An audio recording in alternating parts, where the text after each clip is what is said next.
Hello,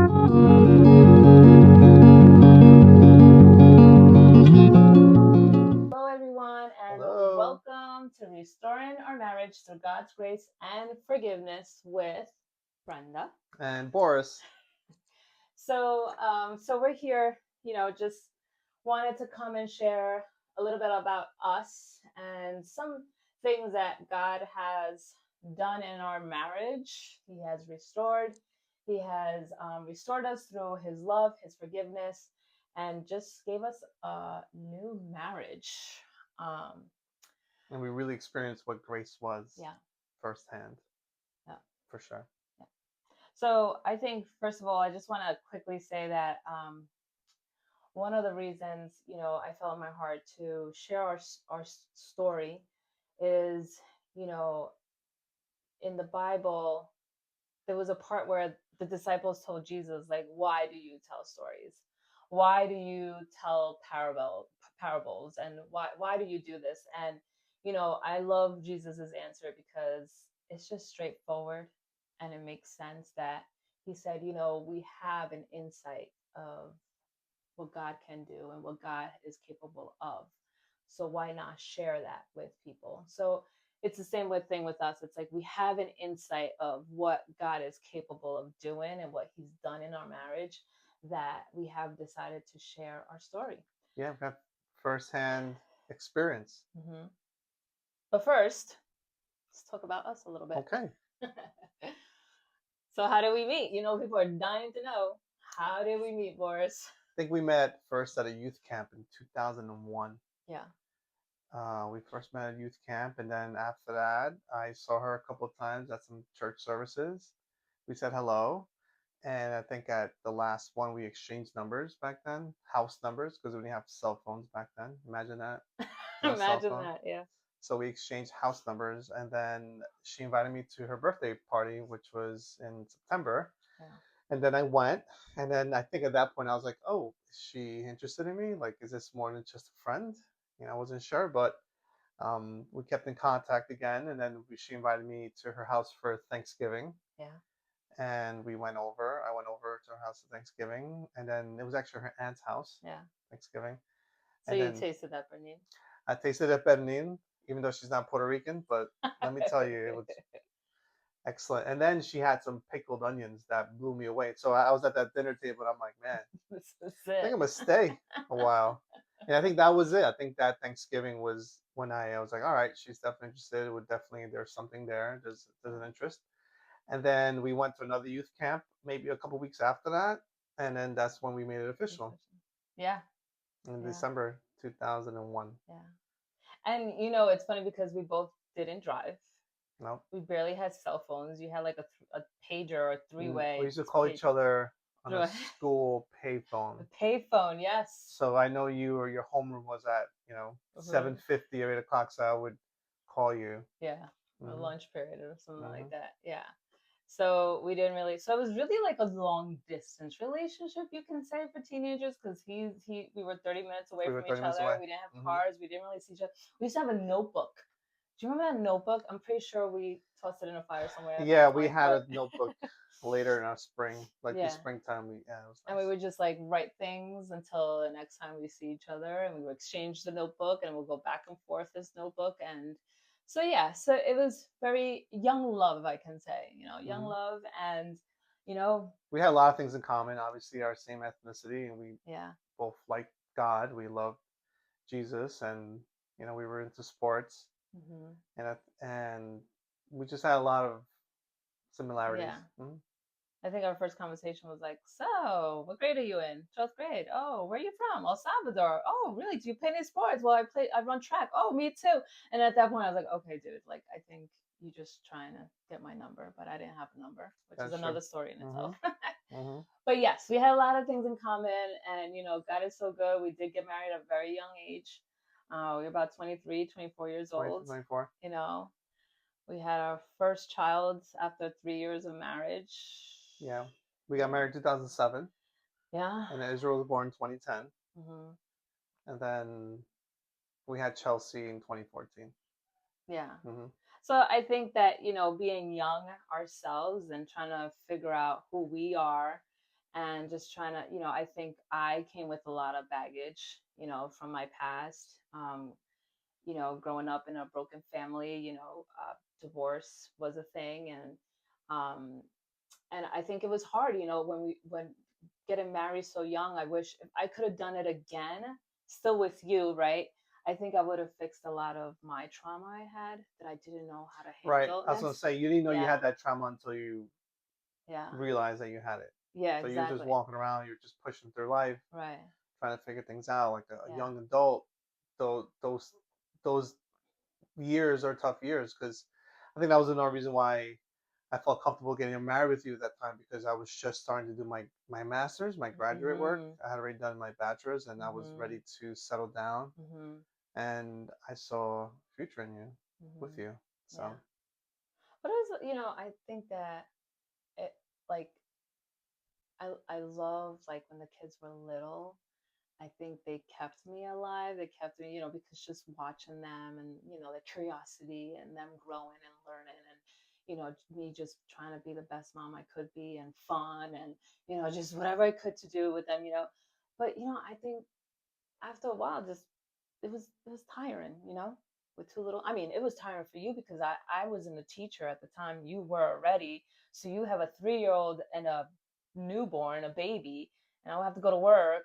And I remember coming home, and then, like, you would just be like, okay, he's fed, she's fed, just change her diaper. Here she is. I gotta get out for a minute. that was summer vacations for me. Yeah, I gotta get out. Hmm. Like, where are you going? I'm just going to Home Depot. I'm just gonna go. I don't know. I need some space. I need some air. So it was a lot, but that was, the first 7 years of our marriage was just hustle and bustle. And I think about a lot of people that we know now that are doing the same thing we did years ago, and I see them, and I'm like, whew, I love those years, but I don't miss it. It was a lot. It was a lot. So Yep. yeah. So that's probably first 7 years Mhm. of marriage. Mhm.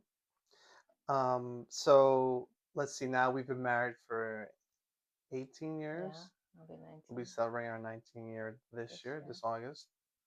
And you know how people say sometimes when they separate, they're like, "Oh, she's not the person I married." Yeah. Well, I can say to you on camera that I'm probably the third version of me Yeah. that she married. Yeah. I think I've, you know, changed at least 2 times since I've been married, and all the good things, a Yeah. lot of maturity and Yeah. different interests, and even how I talk to you, our relationship, how we handle situations and different circumstances, and most importantly, disagreements, how Whew. we handle disagreements, because Yeah. we've agreed that we disagree with many things, and Yeah. that's okay Yeah. because we've learned how to hear each other out, Yeah. compromise. Yeah. And the first 7 years of marriage, like you said, it's just go, go, go. We have to push through. We have these young kids. We gotta, get them ready, get them to school, and there was a lot of that pushing through. But I think after those few 7, 8 years, things start to change a little bit. At Mhm. that point, I think at that point we already had bought our first home, so we were a little more settled. But our marriage, Yeah. Yeah. maybe it began to shift at that point. Um, so let me ask you something, Brenda. At what point did things begin to shift in our relationship? Yeah. I think the shift, and it was probably more like a personal shift for me, um, because like I became like, again, like, just because of the hustle and bustle, and every day, at the time, you were also hustling with, your regular teaching job, but then also helping out at the business barbershop, Hmm. being there Friday nights, Saturdays, and Sundays.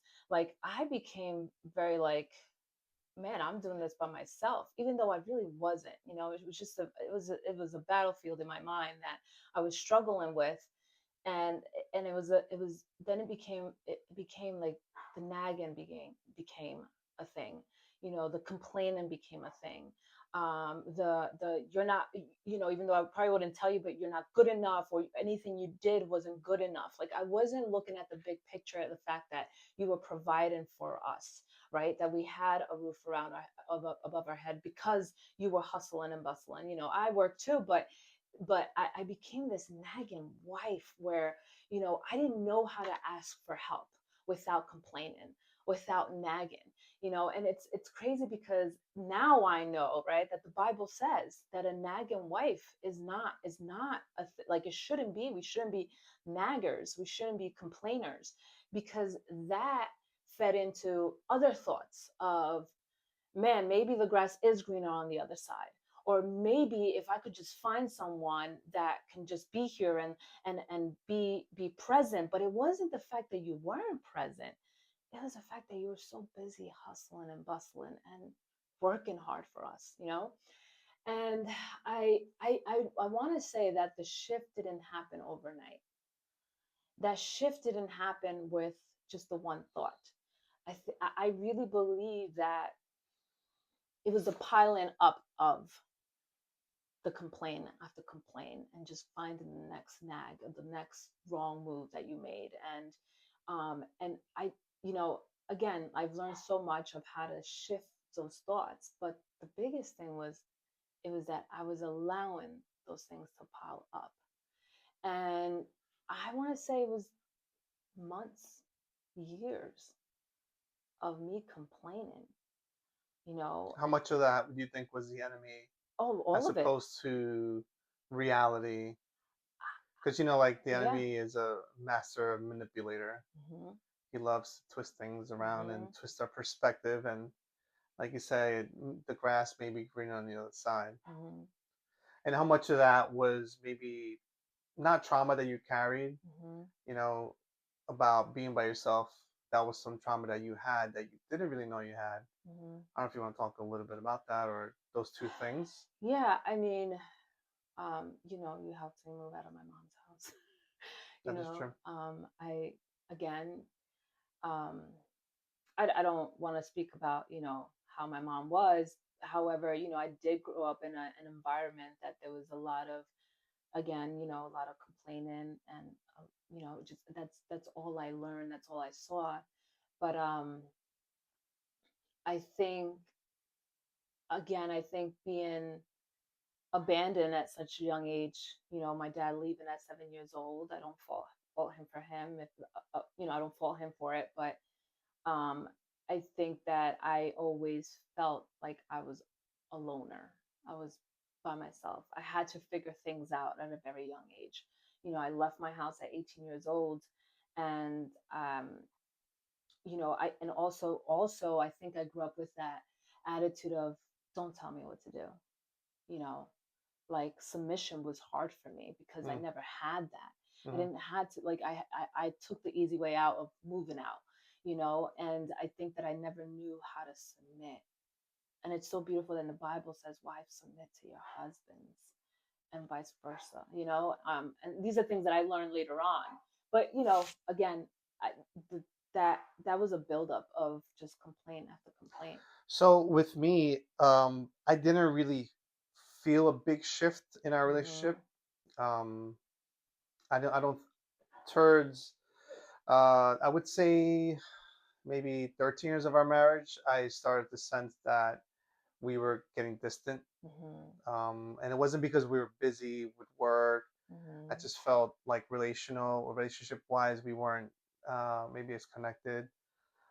For example, like at work, I would message you in the morning and you wouldn't reply back until like maybe after like lunchtime. Hmm. And I didn't pick up on that. I think it took me a couple months to pick up on, hey, she's not really replying back to my text messages. And I think that you didn't really um, have a real answer for me when I would say like, hey, you haven't like messaged me.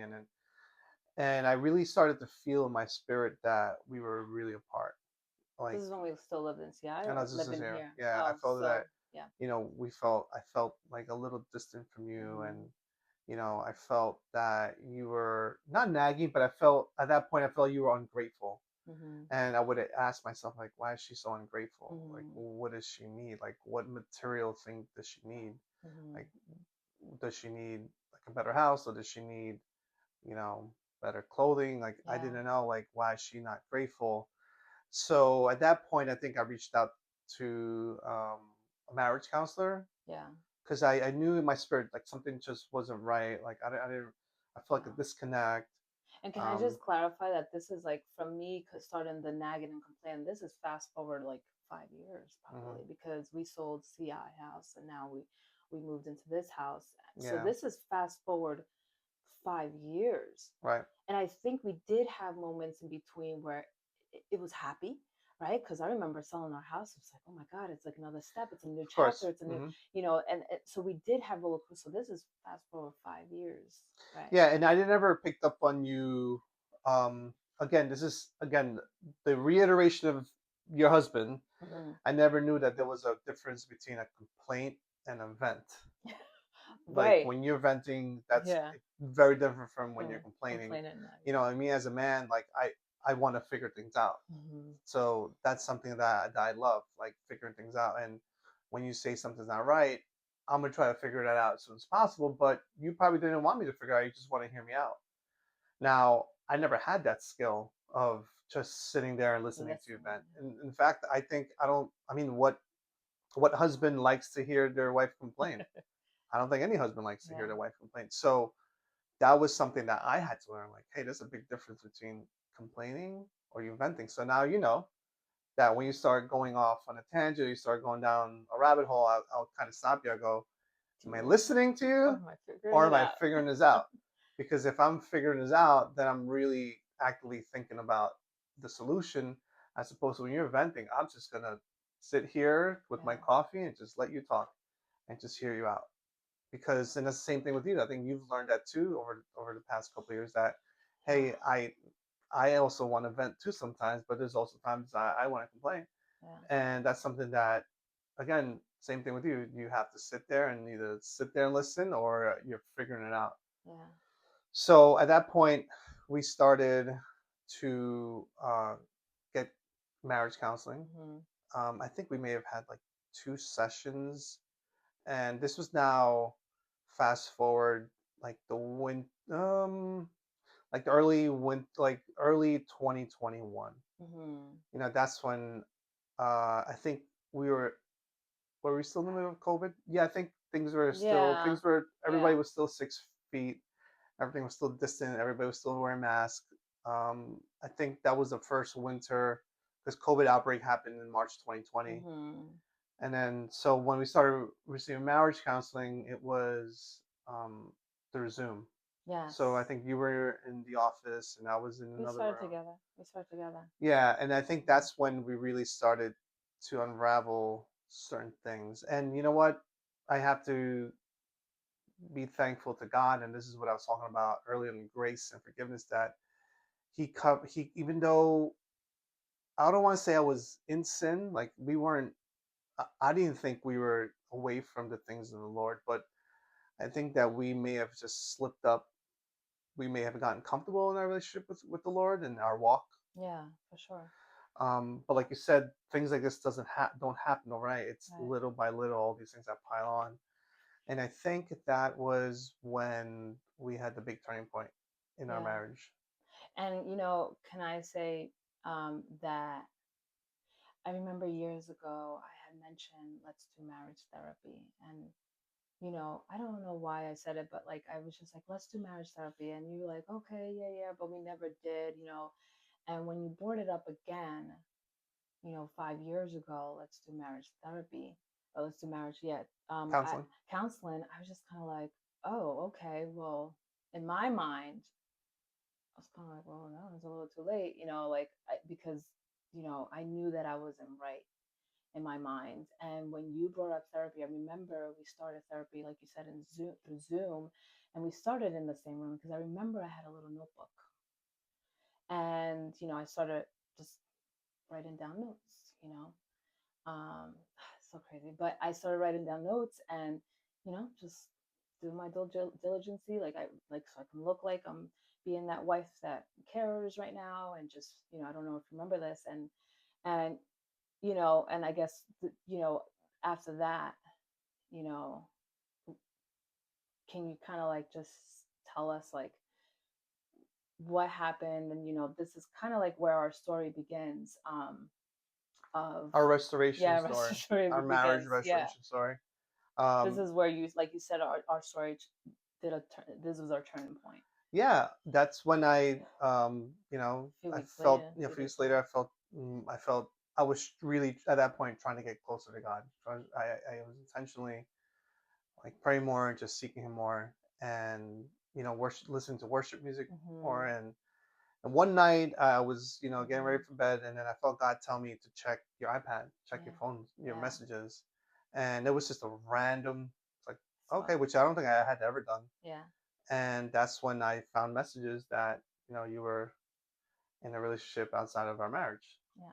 and that's when our marriage, I guess it had already hit rock bottom, but I wasn't aware of any of that. Like I said Hmm. to you, like I had sensed that we were a little distant, Yeah. but I didn't think it was to that extreme. Yeah. So, Hmm. um, but I think that concludes this first episode, because then we're gonna Yeah. get dive into that a little more in the next episode, and how God walked us, led us through Yeah. the valley of our marriage, Yeah. and how He took those dry bones. Whew. That sounds good. That sounds like a preacher right there. Oh, Yeah. it's biblical, and Yeah. how He really made the that grave. He made that into Into a gardens. garden. How He took that that garden of that was our marriage, and Yeah. Yeah. really, you know, So we good. really fully trusted God in that, in the restoration. Yeah. So thanks for listening to us Yeah. so far. Thank you. Till next time.